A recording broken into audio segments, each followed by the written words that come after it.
Pozdravljeni in dobrodošli na predstavitev knjige in pogovor o romanu Ekorna in Ivana. Moram reči, da v založbi Primus smo zelo ponosni in veseli, da je roman izšel pri nas, ker se nam zdi izjemno pomemben projekt.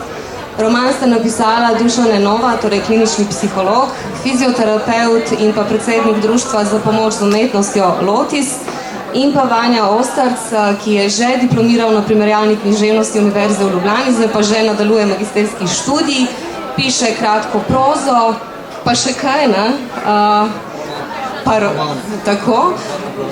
Tako, in v gosteh imamo pa še eno posebno mlado damo, Zalo Trebežnik, ki bo povedala vtise o romanu, saj roman je namenjen predvsem mladini, absolutno pa tudi odraslim oziroma vsem nam, ki nas zanima preteklost, in to tista preteklost, tisti čas,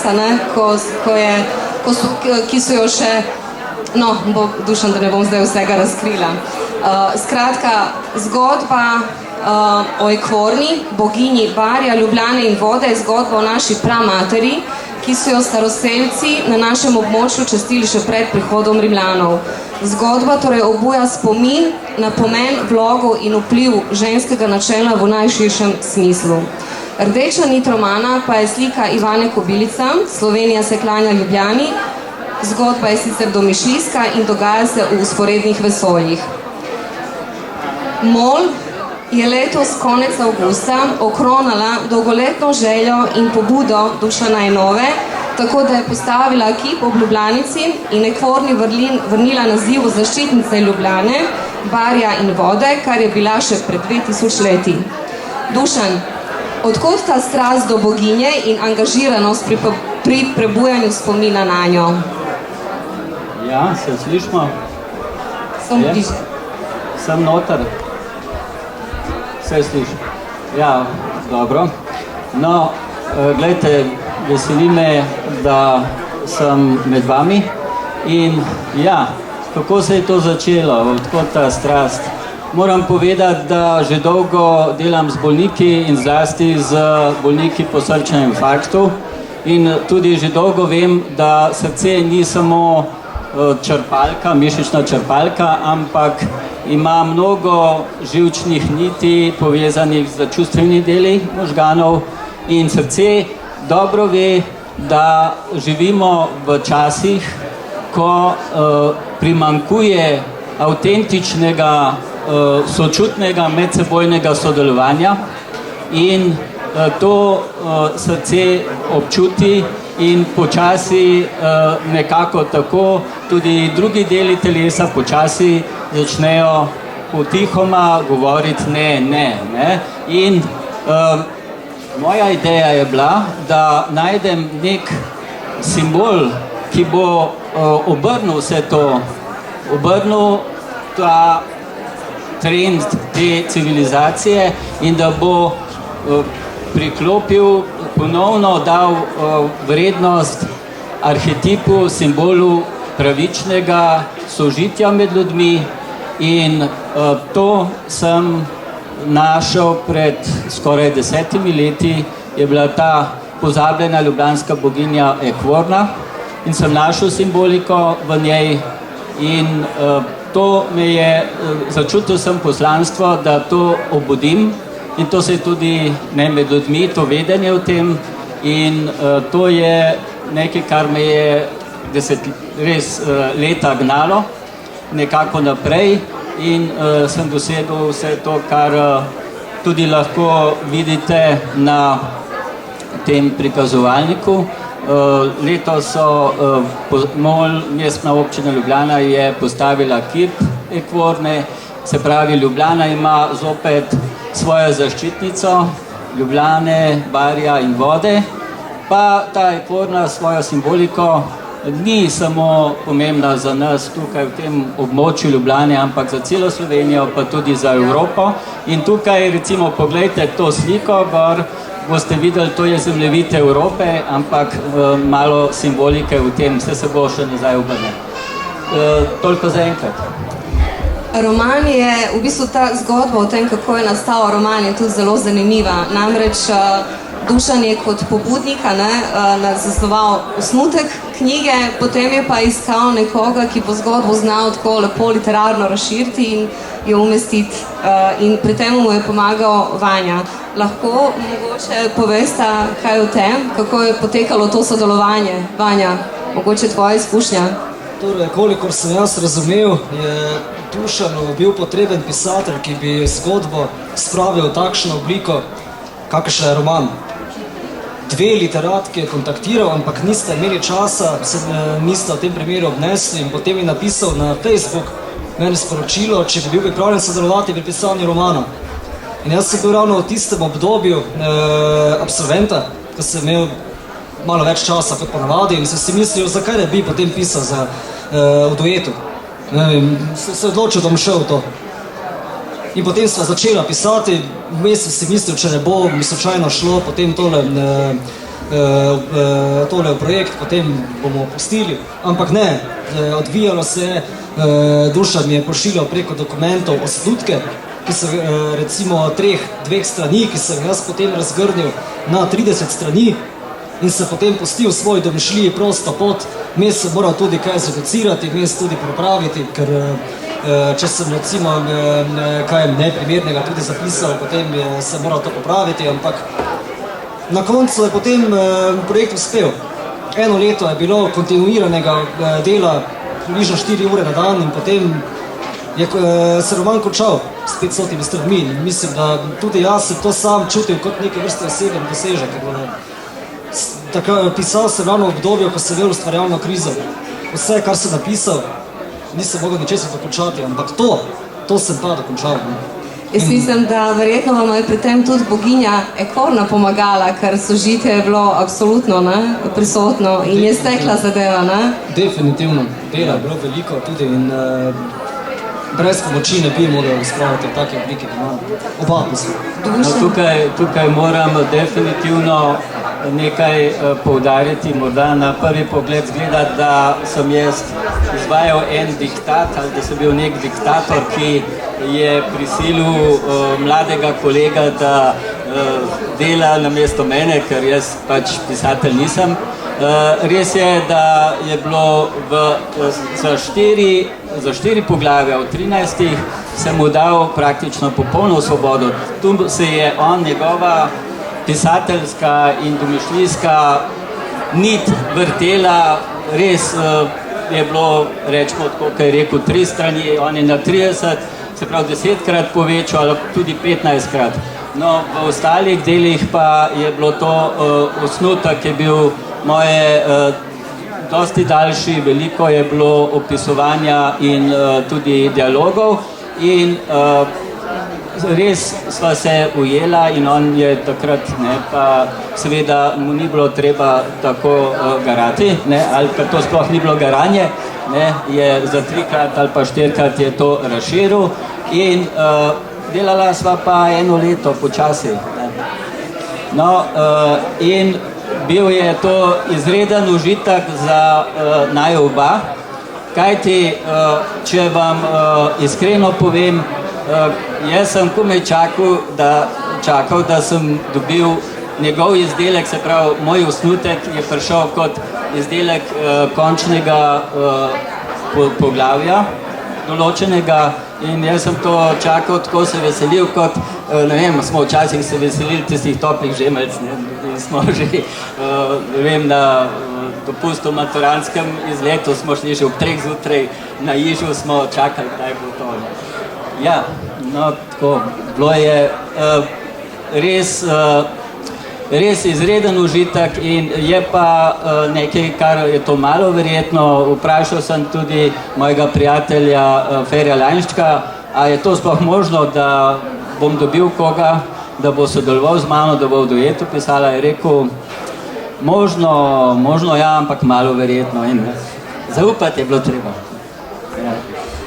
Zelo pomembno se mi zdi tudi ta detalj na naslovnici romana, pa bi mogoče nam kaj o tem povedal, kaj to je, oziroma nam poveš zgodbo, kako smo prišli do tako čudovite naslovnice romana.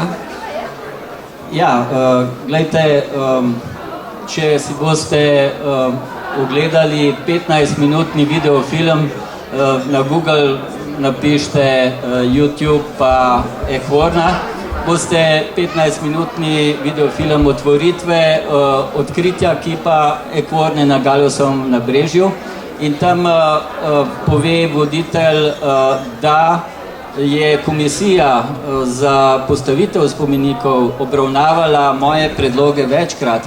Ja, večkrat, ampak to je trajalo tudi izredno dolgo časa, od 2011 do sedaj, ne? Nekje prvi uspeh je bil leta 2015 oziroma veljalo za 2016, ko je Ljubljana kandidirala za prestolnico, zeleno prestolnico Evrope. Sedaj se je kot, da bi se nekaj sprostilo, ena energija se je sprostila in jaz sem, mi je prišla pod roke, tako rekoč na internetu, slika, vidite, tole je delček tega fragmenta, slika, ki je na Magistratu in se imenuje Slovenija se klanja Ljubljani in to je po naročilu Hribarja. Hribar, to je bil tisti uspešni župan, ki je obnovil popotresno Ljubljano, je naročil to Ivani Kobilci, naj naslika nekaj simboličnega, to, da bo v simboliki združevalo tiste razparcelirane pokrajine Slovenije po kneževinah, da bi dal eno skupno energijo privlaka in seveda Ivana Kobilca je izredno intuitivna oseba in ona, boste lahko videli, nekje je tudi celotna slika, ona ne samo, da je dala na prestol žensko, ampak je recimo, so tudi druga simbolika. Boste videli en kup sena, voz z enim velikim kupom sena in zaprežen je, recimo, da je vol, ne, bik ni, ne. Ampak ob tem opazovanju boste videli, da je spremlja ta simbolika rogatega bitja. Barje ima obliko bika. Potem Evropa, ki jo je Zeus, bog Zeus ukradel in je ponesel na sebi, je bil v obliki bika. In ta simbolika je to, kar jo izraža tudi Ivana Kobilca na tej sliki. In ko sem to sliko jaz predstavil tej komisiji, so se vrata odprla in so potrdili, enkrat bo pa ta spomenik oziroma kip postavljen.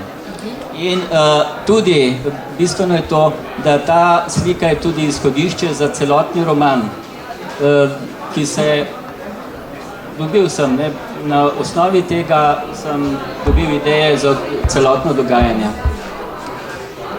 No in zgodba o Ekvorni se, upam, bo nadaljevala, kajti Dušan je poln idej, ne, kako bi se še lahko na velik načinov praznovalo boginjo. Ne. Tako da upam, da se bo kaj realiziralo od tega. Ne vem, če lahko kaj razkrijemo ali ne, mogoče boljš. Bom na koncu razkril, ker ravno to, da je ta koncept, arhetip sodelovanja, pravičnega, avtentičnega sodelovanja in to je v našem primeru sodelovanje malo starejšega in mlajših, se bo to nadaljevanje, ustvarjanje se bo nadaljevalo, bom na koncu povedal, zdaj pa še... Vanja, nam lahko poveš, oziroma ali meniš, da je pomembno, da se mladi že zgodaj začnete seznanjati, oziroma začnejo seznanjati z literaturo in tudi zgodaj začnejo pisati? In zakaj? Kar se mene tiče, je to seveda izredno pomembno, vendar pa preden odgovorim na tole vprašanje, bi rad izpostavil, da nasploh v srednji šoli se premalo spodbuja literarno ustvarjanje. To je moje osebno mnenje, sem tudi sam bil dijak in sem to tudi izkusil. In preveč je poudarka na akademskem poučevanju. Se pravi, s takim načinom dela pravzaprav v mladih dijakih, ki so tudi talentirani literarno, med njimi se zagotovo najde kakšen tak, ki ima potencial napisati kaj dobrega. S tem pravzaprav udušijo ustvarjalno žilico, tako je. Odvisno od profesorja, če je dovolj karizmatičen, da uspe pritekniti tiste, ki so zavzeti za literaturo, ampak načeloma se to ne dogaja. Jaz imam občutek, da je precej podarka na akademskem poučevanju, ki pa nima nekakšne zveze v bistvu z ustvarjalnostjo. Kako se pa mladi lahko osvobodijo tega akademskega znanja in sprostijo svojo ustvarjalnost? Dobro bi bilo, če bi našli kakšne podobno misleče. Recimo kakšne mentorje, ki so izobraženi na področju literature, predlagali bi jim, kakšno literaturo naj prebirajo, kje se naj izobražujejo. Zdaj, v Ljubljani recimo je veliko kreativnih delavnic, literarnih delavnic kreativnega pisanja, lahko bi se recimo prijavili tam in tam izpolnjevali svoje talente. Možnosti je veliko, ampak dobro je, da poznaš nekoga, ki te bo usmerjal in te bo spodbujal. Sam v tem svetu, kakšen je zelo težko ustvarjati. Svet sam po sebi ne spodbuja direktno k literarnemu ustvarjanju. Da ne bom pozabil, res, vprašam, da skočam, da res ne bom pozabil. Tukaj je izredno pomembna vloga tudi založnikov in Primus je, prosim, nekaj izjemnega. On ponuja tudi mladim ustvarjalcem v zbirki Avtorji, in to sva mi dva notri, ne, možnost, da se čisto neznani uveljavijo, se pravi, da izdajo kaj lepšega. Kako je to možno v Sloveniji, ker so založbe, ki so velike in ne vem, razpisi, natečaji, Pionirski dom in ne vem kjeri spodbujajo ustvarjalnost. In seveda nagrada je objavljena dela, tisto, kar boste malega napisali, bo na internetu, mogoče boste dobili kakšno knjigo. Ali, postavljam vprašanje, ali je kdo, kdaj od vseh teh, ki imajo v roki ta krojaški, kako se temu reče, prosim, no, kako se škarje in platno, ne, škarje in platno, ali je kdaj ponudil možnost mlademu, recimo v gimnazijskih letih, ko bo povedal, ko boste oba dva povedala, to je tista prava zibelka za ustvarjanje, kjer se lahko začne, če ponudimo prav vzgib, ali je ponudil možnost pravega sodelovanja v okviru pogodbe za sodelovanje, avtorske pogodbe. Midva za ta roman sva si ustvarjala, sva podpisala pogodbo in zdaj smo že v tem procesu spontanem sva spontano prišla do Zale Trebežnik. Ona je v drugem letniku gimnazije Poljane. Za njo vemo, da sodelovali. Potrebujemo še eno ali pa enega. Ali je kdo kdaj to ponudil? Se pravi, tako spodbudo, prosim, naj mi napiše na društvo.lotisa@gmail.com, to je društvo moje za pomoč z umetnostjo. Naj mi to napiše, bom pozdravil, ne? Ali pa zdaj pove. Ne? In mi kot založba pa zagotovo podpiramo take navdihujoče zgodbe. Tako da spodbuda, absolutno. Vanja, prosim, če sem midva zaključila tisto prej, zakaj se ti zdi pomembno, oziroma hotela sem te še vprašati, da je bila tvoja osebna izkušnja tudi taka, da si imel nekoga, ki te je vodil skozi proces pisanja, ali kako si ti začel? Ne, neposredno ne morem trditi, da me je kdo usmerjal in mi predlagal kakšno literaturo. Sem pa imel zelo rad literaturo in sem zgodaj tudi zljubil. Šel sem postopoma, na začetku sem prebiral kakšna enostavna dela, tudi pravljice, in potem sem postopoma prehajal na težja. Sam sem se v bistvu angažiral, ampak taka pot je, kako zdaj vidim, veliko težja, kot pa če imaš kakšnega mentorja. Vsi sloviti pisatelji so pravzaprav imeli mentorje. Recimo Rimbaud, Puškin. Vsi so imeli mentorje, v bistvu, niti za manj. Ne more se za manj tega podariti. Kako se pa sploh motivirati? Kako motivirati samega sebe k pisanju, kljub vsem obveznostim, ki jih imamo v bistvu vsakdanjem življenju? Jaz imam takšno načelo. Dobro literarno delo, ne glede na to, koliko ljudi ga bo prebralo, lahko spremeni svet. Se strinjam popolnoma. To je vse, v bistvu. Torej, rdeča nit domišljijskega romana je doživljanje dveh mladostnikov in njunih staršev, ki so nehote vključeni v vrtinec boja med svetlimi in temnimi silami vesolja, ko zle sile črnih magov načrtujejo uničenje boginje Ekvorne, ki jim želi preprečiti dokončno prevlado na svetu. In tukaj bom vključila še Zalo, kot mlado damo, da nam pove, kakšni so bili vtisi, ko si brala zgodbo.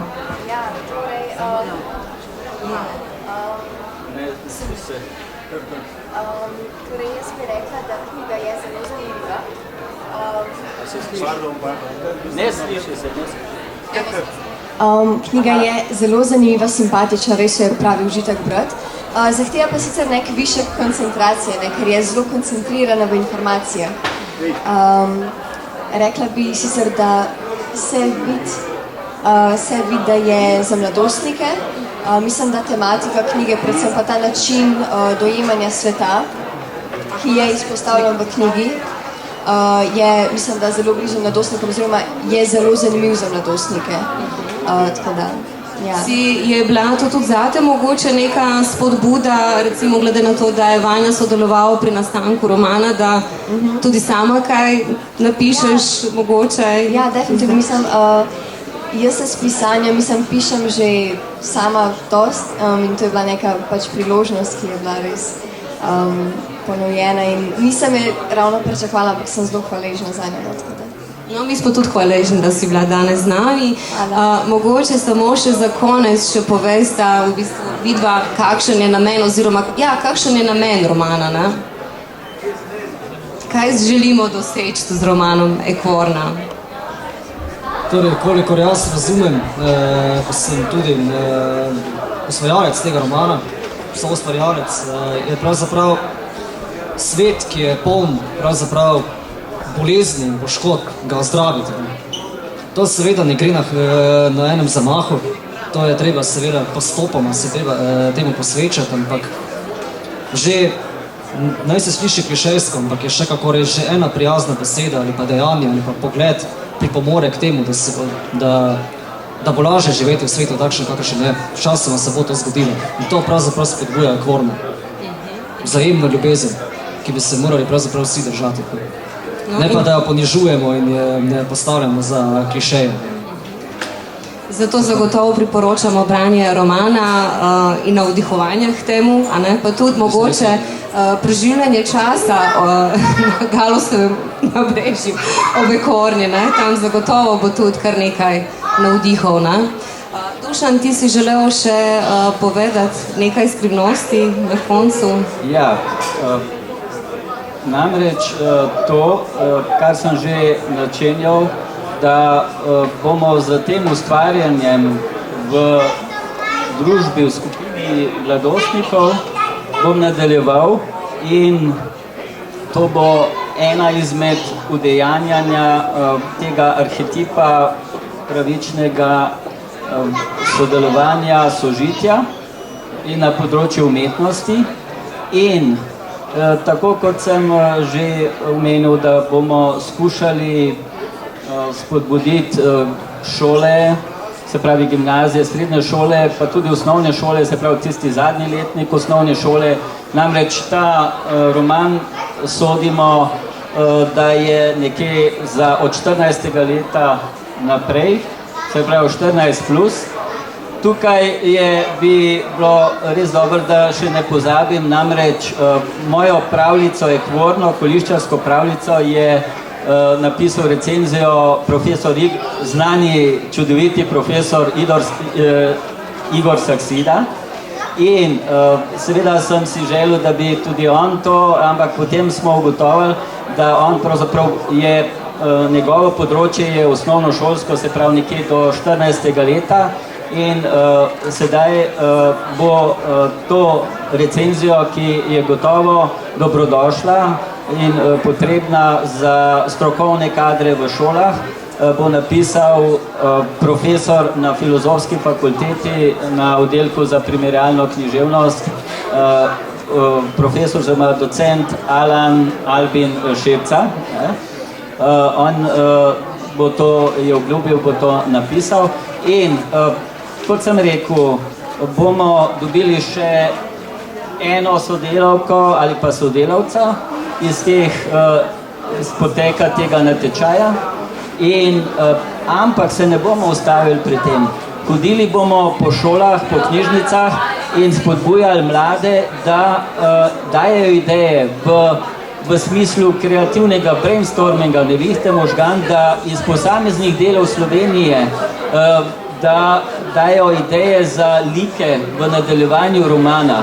Kajti roman se bo po vzoru, se zgledujemo malo po tistih zgodbah, kjer je čarovniška akademija Harry Potterja in tukaj bojo veliko mladih in like, osnovne poteze, osebnostne in značilnosti, pa tudi krajev bojo lahko na posameznih krajih Slovenije predlagali mladostniki, ne, in mi bomo hodili med njimi. To je to. Druga stvar je pa tudi, seveda namen romana je to, da ljudje, da spodbudimo, da odkrijajo v sebi to, kar je že povedal, ne, Vanja, tisto izvor ljubezni, kar tudi ta kip na Galusovem nabrežju izraža, kip se pravi simbol neskončnosti, neskončne ljubezni, ki ga, če ste tukaj opazovali. Stavite mogoče tole slico nazaj, da mogoče malo poveš o simboliki. Ja, no, tukaj ustavite, če je možno. Ta simbolika je tukaj, se vidi potek tega cvetnega venca in roke, to je, gre preko srca in to je simbol neskončnosti oziroma neskončne ljubezni.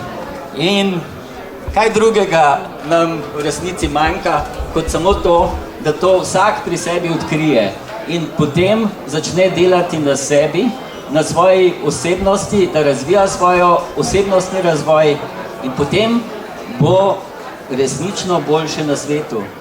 Ker celotna propaganda, celotni sistemi v Evropi in povsod skrbijo samo za potrošništvo in zelo malo za razvoj osebnih vrednot in da bi prišli do resnične sreče. In to je tisto, kar ta roman ima kar nekaj, te bo, jaz imenujem, ekvorninih kod ali pa šifer, ne? Tako kot recimo je šifra, kjera šifra je Da Vinčeva šifra.